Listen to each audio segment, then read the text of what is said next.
Gunung Lewotobi laki-laki di Kabupaten Flores Timur, Nusa Tenggara Timur kembali erupsi Rabu 10 Januari 2024 dini hari. Kali ini erupsi disertai lontaran lava pijar sejauh 50 hingga 100 meter dari kawah ke segala arah. Laporan Pusat Vulkanologi dan Mitigasi Bencana Geologi, erupsi terjadi dengan tinggi kolom abu teramati kurang lebih 500 meter di atas puncak kurang lebih 2084 meter di atas permukaan laut.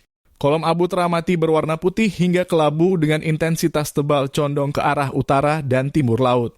Erupsi ini terekam di seismogram dengan amplitudo maksimum 47.3 mm dan durasi sementara ini kurang lebih 4 menit 36 detik. Saat ini G. Lewotobi laki-laki berada pada status level IV awas dengan rekomendasi. 1.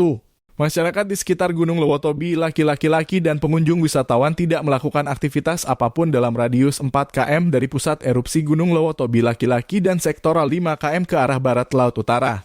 2. Masyarakat agar tenang dan mengikuti arahan Pemda serta tidak mempercayai isu-isu yang tidak jelas sumbernya. 3. Jika terjadi erupsi dan hujan abu, masyarakat dihimbau untuk tetap berada di dalam rumah.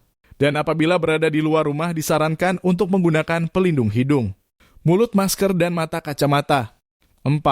Masyarakat di sekitar Gunung Lewotobi mewaspadai potensi banjir lahar dingin pada sungai-sungai yang berhulu di puncak Gunung Lewotobi jika terjadi hujan dengan intensitas tinggi.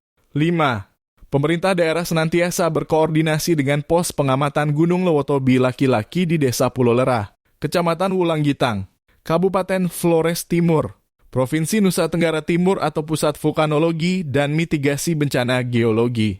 Badan Geologi di Bandung. 6.